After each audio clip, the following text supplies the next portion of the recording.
Türk toplumunda klasik aile yapısı, aile modeli nasıldır? Anne, baba ve çocuklar vardır. Birazcık daha ilerletirsek aile büyükleri vardır ve birazcık daha ilerletirsek komşuluk hakkı dediğimiz kavram vardır. Bu zamanla yani bu oturtulmuş bir birlikteliği de gösteriyor. Toplum bilincini gösteriyor. Yardımlaşmayı, paylaşmayı, bir olmayı gösteriyor. Birliktelik, beraberlik duygusuna hakim bir yapı, kadına değer verilen ve çocuk eğitimine hassasiyet gösteren bir yapı, aile büyüklerine büyük saygı, komşuluk ilişkilerine daha disiplinli ve daha güçlü bağlarla bağlanma yapısı. Yani Türk toplumundaki aile yapılanması sistematik olarak bu şekildedir. Bu toplumun bozulmasının en büyük sebepleri bu ilişkilerin tek tek yozlaştırılması. Ne yazık ki. Şimdi dijital içeriklere bakalım. Demin saydınız değil mi? İşte televizyon, film, medya, sosyal medya. Bunlara bir teker teker bakalım. Şimdi gerçekten uzak aile yapıları resmediliyor sosyal medyada. Bakıyorsunuz ki sürprizler yapıyor eşi ya da çok pahalı hediyeler getiriliyor ve özendiriliyor. Bakın aslında aile yapısı böyle olması gerekiyor diye. Ve bu resmedilen aileyi gören aile reisi ne yapıyor? Kendini eksik hissediyor. Yapamıyorum, edemiyorum. Bir süre sonra ne yapıyor? Çok fazla baskı olunca harama yöneliyor. Örnek verelim örneğin faiz, kredi çekmeleri. Şu anda icra dairelerine gidin. Dünyalarca dosya var hocam ve ödenmemiş borçlarla dolu.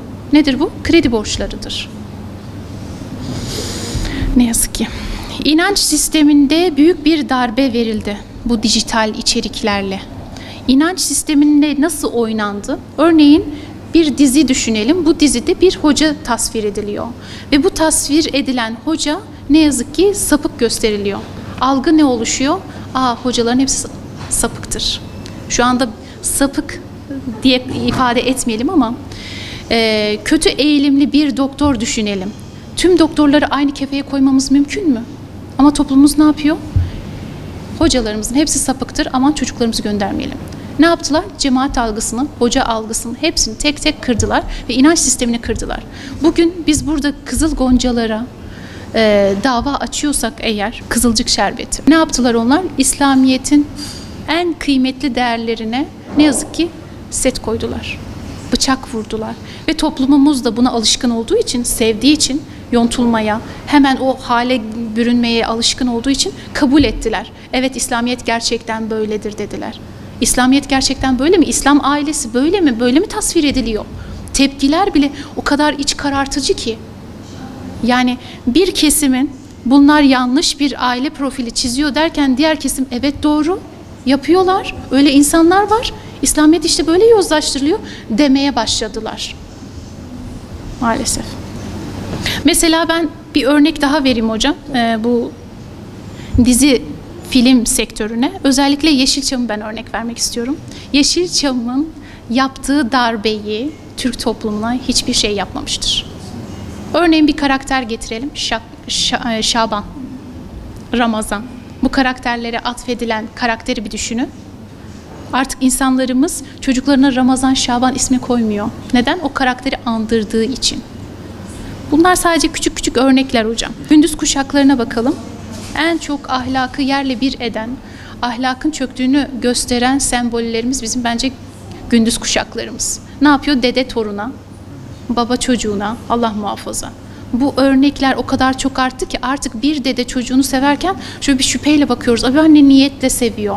Artık bir çocuk seveceğim zaman yanaklarından tutarsak acaba cinsel taciz olur mu Allah muhafaza? Algısı oluştu insanlarda. Ve devlet olarak Rütük ne kadar ceza verirse versin toplumun bunu izlememesi lazımdı. Toplumun buna tepki göstermesi lazımdı. Rütük tepki vermedi, ceza vermedi. Hadi ceza versin, 1 aylık kaldırılsın. Sonra peki zihinleri işgal ettikten sonra neye yarayacak ki? Bunlar sadece basit örnekler hocam. Şimdi hocam önce bu terimleri bir öğrenelim. Bu terimler nedir? Önce bireyselcilikten anlatalım. Kavramı neden oluşmuş, nasıl oluşmuş, kendini nasıl göstermiş. Şimdi bireyin özgürlüğüne büyük ağırlık veren ve genellikle kendine yeterli, kendi kendini yönlendirebilen, görece özgür yani bireysel endeksli bir kavram. Yani insan kendisiyle hayatına odaklansın yeter. Bu ne yapıyor? Toplumsal bilinci ortadan kaldırıyor. Birlik duygusunu ortadan kaldırıyor. Bu tıpkı neye benziyor biliyor musunuz hocam? Bana dokunmayan yılan bin yaşasın. Modern yaşam ise nedir? Yaşam tarzı bir grup oluşturuluyor, bir kültür veya bireyin ilgi alanı, görüş, davranış ve yönelimleridir. Bir önceki hayata muhakkak eleştiri vardır. Bu hayat modern hayattır, bizden önceki hayat modern hayat değildir, gericidir diye bir algı oluşturuluyor. Sekülerizm ne demektir? Bu toplumda ahiretten ve diğer dini, ruhani meselelerden ziyade dünya hayatına odaklanılması yönündeki hareketlerdir. Yani dünyalıktır. Hani biz dinden uzaklaşınca ne deriz? Çok sekülerleşmiş bu. Dünyalaşma, her şeyi dünyaya endeksleme, hiç ölmeyecekmiş gibi yaşama gayesi. Peki bunlar bize neyi getiriyor? Bu akımlar bize neyi getiriyor? Toplum bilincini ortadan kaldırıyor bu akımlar ne yazık ki. Yalnız yaşamaya teşvik ediyor. Evlilik kuramını, evlilik kavramını ortadan kaldırıyor. Bireyselleşen kişi sadece kendine yetecekse o zaman evlilikten bir yarar gelmez ki. Ben evlenip yarın öbür gün o sorumluluktan dolayı sıkıntı yaşayıp boşanacaksam gerek yok. Bu kadar sıkıntı yaşamama gerek yok. Zaten maddi yönden de sıkıntı yaşayacağım. Hiç gerek yok deyip böyle bireyselciliğe yönlendiriyorlar. Öncelikle kendimizi geliştireceğiz. Ben her zaman şunu derim. Anne mutluysa aile mutludur. Aile mutluysa toplum mutludur. Annenin gerçek manada kendini geliştirmesi, çocuk eğitimine önem vermesi ve demin bahsettiğimiz sekülerizmden uzaklaşması lazım. Yani dünyalık arzulardan uzaklaşması lazım. Birazcık daha örnekleştirelim isterseniz. Şimdi toplum hanımlarını ben birazcık da kafe işlettiğim için ve bayanlara yönelik bir kafe işlettiğim için kadınlarla ikili ilişkilerim birazcık daha kuvvetlendi ve toplumun nabzını birazcık daha ölçebildim. Yani nasıl bir seviyedeyiz onu görebildim. Ne yazık ki seviye şöyle. Ya çok iyiler ya çok kötüler. Arada bir yerde değiller. Yani kendimizi geliştirelim kaygısı yok. Bugün burada bir seminer getirdiğimde, bir psikolog getirdiğimde buna fazla katılım olması gerekirken ben her şeyi biliyorum algısı var. Sen hiçbir şey bilmiyorsun. Ya da bilsen bile birkaç şey katarsın yani bu seminerlerde. İleriye yönelik hiçbir şey yok. Sadece şu yemek tarifi nedir? Şu dedikodu acaba nasıl yayayım? Şu kıyafetleri nasıl alayım? Kaygısı. Yani bu kadar basitleştirme kendini. Bu kadar basit olmamalı. Anne kendini geliştirirse çocuğunu da geliştirir. Bugün ben Filistin davasıyla oturup kalkıyorsam eğer ve aynı şeyi çocuğuma aşılıyorsam yarın öbür gün cihat ruhuyla hareket edecek olan da benim çocuğumdur. Bu nazarla bakmak lazım. Bugün İslamiyet'in sancağını tutacak toplum kim gösteriliyor? Türkler gösteriliyor. Biz gösteriliyoruz. Ama biz o kadar kendimizle haşır neşir olmuşuz ki, o kadar içimizdeki çürükleri ayıklamakla uğraşıyoruz ki artık bir süre sonra İslamiyet'e hizmet etme şuuru kalmamış. Yani aile zihniyetine ne kadar saldırı olursa olsun bizim direnme gücümüz kalmamış. Diyeceksiniz ki o zaman şuuru kalmamış, alkol mü almış, acaba uyuşturulmuş mu? Evet uyuşturulmuşuz maalesef. Normalleşiyor. Bugün hayasız bir hareket yapılsın, tepki veren yok. Başını çevirip gidiyorlar. Bugün bir gencim, geçen gün kayınpederim anlattı, çok üzüldüm ama bunu anlatırken de gülerek anlatıyor ne yazık ki. Toplu taşıma da seyahat ediyor, bir yere gitmesi gerekiyor kayınpederim. İki gencin arkada, çok affedersiniz, el ele tutuştuklarını diyelim. Diğerini söylemeyelim. Kayınpederim de dayanamıyor. İlkine bir şey demiyor ama ikincisi yapılınca artık tepki gösteriyor. O tepki gösterince gençler de niye bize karışıyorsun? Burası özgür bir şehir demeye başlıyorlar. Ya özgür bir şehir olsa da senin bu hayasız hareketin kabul edilmemeli. İnsanlar siz neden tepki göstermiyorsunuz? Bu yarın öbür gün sizin çocuğunuz olabilir. Yani bizim uyarımız insanlarda bırakın karışmasın, yapsın algısı çok yanlış. Bugün bir hanede yanan alev benim hanemde de sıçrayacaktır. Neden? Çünkü oradan türeyen anne, oradan türeyen öğretmen, doktor benim çocuklarımla haşır neşir olacak. Ben bu bağı koparamam ki. Sen istediğin kadar bireyselleş. İstediğin kadar insanları ayrıştır. İlla ki tek noktadayız biz. Bizi yöneten de tek kişi, kurallarımız da tek. O yüzden kadının kendini geliştirmesi lazım. aile yapılandırmasına elinden geldiğince mücadele vermesi lazım. Zararlı bir şey mi var? Zararlı bir mekan var. Gitme o zaman. Zararlı bir yapım var. Girme içine o zaman. Ben sırf birkaç dedikodu yapacağım diye çocuğumun eline telefon verip istediği her türlü zararı alması, yani bu şuurda olmamak lazım. Kendimizi geliştirmemiz lazım. Aslında demin saydığımız tüm konuları, hususları bir harmanlayalım. Bunların hepsi zaten belli başlı sebeplerdir. Yani ben bir tek sebebe dayayamam.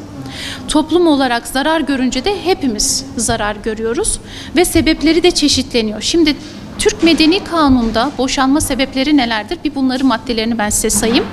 İlki zinadır, terktir, cana kast, pek kötü muamele, suç işleme veya onur kırıcı davranış, akıl hastalığı, fiili ayrılık ya da evlilik birliğinin temelinden sarsılma sebebinden dolayı boşanma sebepleri sıralanmıştır. Peki bizim toplumumuzda en çok hangi sebeplerden dolayı boşanma davaları açılıyor? Birincisi zina, ikincisi evlilik birliğinin sarsılması, üçüncüsü psikolojik şiddet, dördüncüsü ekonomik şiddet, beşincisi yine aldatma, sadakatsizlik. Yani bugün bir telefonla bile ben her türlü hayasızlığı yapabilirim. Zina sadece fiili bir hareket değildir. Aynı zamanda sözle de, ilgiyle de olabilir. Ama tabii Türk hukuk sisteminde o fiilin gerçekleştirilmiş olması gerekiyor. Aldatmalar o kadar çok arttı ki ne yazık ki Urfa gibi bir ilde kadınlar bile artık eşlerini aldatıyor. Sadakat yükümlülüğüne olan güven yerle bir oldu. Bugün aldatmayan bir eş görüldüğünde alkışlıyoruz. Oo, tebrik ederim, aldatmamışsın. Bu onun zaten görevi, yapması gereken şey. Normali bu. Anormali aldatmadır zaten. Yani aldatan eşi görünce siz yuğulamıyorsanız yazıklar olsun bu eşine yaptığın harekete. Yazıklar olsun bu çocuklara gösterdiğin örnek diye biz yorumlamayıp onlara kızmıyorsak tabii ki normalleşir. Çünkü tepkiye göre hareket ediliyor. Biz demin ne dedik? Sabah programlarındaki örnekler. Böyle hayasız bir arzuyla hareket edecek, etme niyetiyle hareket edecek birini düşünelim. Televizyonda sergilenen karakteri görüyor. Evet, çok tepki vermemişler. Tamam, o zaman ben de yapayım diyorlar. Toplum olarak çökme sebebimiz kötüyü bizim yerle bir etmememiz. Kabul etmeyeceğiz önce. Bu hayasız bir şeydir. Bu aile yapısını çökertiyor. Biz kabul etmeyeceğiz. Bunu demiyoruz. Urfa'mızın da en çok kullandığı yapı ne? TikTok. TikTok. Otobüslerde bizim yer vermeye çalıştığımız dedelerimiz, babaannelerimiz TikTok'ta hayasız şekilde dans ediyorlar. Allah hidayet nasip etsin. Öncelikle böyle diyelim. Ama ahlak yerle bir olmuş. Gülüyorum ama gerçekten ağlanacak bir konu maalesef. Sosyal medyada demin de bahsettik. Kötü örnekler var. Mesela bir örnek verelim. Dilan Polat örneği. Dilan Polat örneği o kadar çok özendirildi ki, o kadar çok sevildi, benimsendi ki bizden biri dediler ve kadını yükselttiler. Sonra ne oldu? Alttan çıkan davalarla kendini gösterdi. Yani örnek gösterdiğimiz profiller de çok çirkin. Fenomenler olarak gösterdiğimiz insanlar da çok çirkin. Yani benim bahsettiğim bu karakteri örnek almam hem gençlerimiz için hem ailemiz için ağır bir ayıptır. Kendini donatmamış, hiçbir eğitimine katkıda bulunmamış, iki lafı bile bir araya getiremeyen insanları biz fenomen olarak baş tacı ediyoruz. Ayıptır ya. Bugün bir hoca hanımefendiyle konuştum. O kadar dolu dolu, o kadar naif bir insan ki. Yani konuşurken eridim resmen. Ya ne kadar güzel kendini geliştirmiş. Seni örnek alıyorlar mı? Yok. Hadi o örneği al. Örnek alacaksan o hanım kızımızı alın yani. Size şöyle bir örnek göstereyim. Yoldan bir tane gelin arabası geçsin. İlk tepki ne olur? De get rezil ol. Büyüklerimiz ne diyor? Evlenip de ne yapacaksın? Artık büyüklerimizin nasihatleri de can acıtmaya başladı. Yani teşvik eden bir aile yapısı yok. Geçen gün bir kızımızla konuştuk. Ben birazcık da evlilik teşvik eden bir insanın, bir karakterim. Lütfen evlenin, çoğalın, İslam ailesi olsun, örnek gösterilin ve cihat şuuruyla gençler yetiştirin diye çok insanları teşvik etmeye çalışıyorum. İnsanlar bana şunu söylüyor, gençler özellikle, abla evliliği güzel gösteren tek kişi sensin. Abla etrafımızda evliliği güzelleştiren tek kişi sensin. Abla, abla, abla. Neden? Örnek bir aile, örnek bir çift görmüyorlar. Tabii bunda ben şuna da kızıyorum. Karı koca olarak da iletişimimiz çok zayıfladı. Yani her türlü kavgayı biz üçüncü kişilere yansıtıyoruz. Demin dedik ya, sosyal medyadan her şeyi gösteriyoruz. Kavgayı bile siz sosyal medyada gösteriyorsunuz. Ben kızdım çünkü şu sebepten dolayı. Senin sosyal bir arkadaşın olmadığı için mecburen sen sosyal platformdaki hayatı gerçek zannediyorsun. Yani meta haline geldi. Senin algıda artık bir bozukluk oluştu. Hangisi sanal, hangisi gerçek, sen o algıdan ayrıldın. O yüzden A'dan Z'ye her şeyi paylaşıyorsun. Ve paylaşmaman gereken mahrem duygularını da paylaştığın için artık bir süre sonra kemerler kopuyor. Bugün her evlilikte, her çiftte tartışma oluyor. Bunu yönetmek önemli. Bir psikoloğu dinledim geçen gün. Şunu söylüyor. 20 yıllık bir çift düşünün. Bir de 2-3 yıl evlenmiş sonra boşanmış bir çift düşünün. Problemler hep aynı. Sadece 20 yıl evliliğini sürdüren kişiler o problemleri yönlendirebilmişler. Yönetebilmişler. Onları ağırlık haline üstlerine getirmemişler. Yani bizim öncelikle bireysel olarak kendimizi geliştirmemiz lazım. Eşimizle muhabbetimizi düzeltmemiz lazım. Bugün eşimin, çok affedersiniz, çocuklarımın yanında bana bağırması, bu aynı zamanda çocuklarımın tutumunu da değiştirir. Yarın öbür gün babam anneme bağırdığı için biz de bağıralım der ve sonra hayasız evlatlar yetişir. O yüzden eşlerimizle iletişimimizi düzgün, kuvvetli kuracağız. Böyle bir sorun olduğunda birlikte halledeceğiz. Üçüncü kişileri dahil etmeyeceğiz. Üçüncü kişileri dahil etme sebeplerimiz ancak şunlar olursa dahil edeceğiz. Bugün boşanma niyetiyle çiftler geldiğinde biz diyoruz ki, aile büyükleriniz ne yaptı? Aile büyükleriniz araya girdi mi? Bunu direkt soruyoruz ve dedikleri şey, karışmıyorlar. Aile büyükleri de çok hatalı. Çift olarak öncelikle İslam hukukuna uygun yaşanma tarzını hayata geçirirse bir erkek zaten hanımına emanet nazarıyla bakıp el üstünde tutacaktır. Hanımı da o nazarla eşine hürmet edecek ve sorunlar her ne olursa olsun güzel bir şekilde çözeceklerdir. Elbette her hanede psikolojik sorunlar da olur, ekonomik sorunlar da olur. Ama bunu sırt sırta verip halletmek lazım. Bunu sancılı hale getirmemek lazım. Evliliği lütfen güzelleştirin. Evliliğin güzel yanlarını anlatın gençlerimize, kolaylaştırın.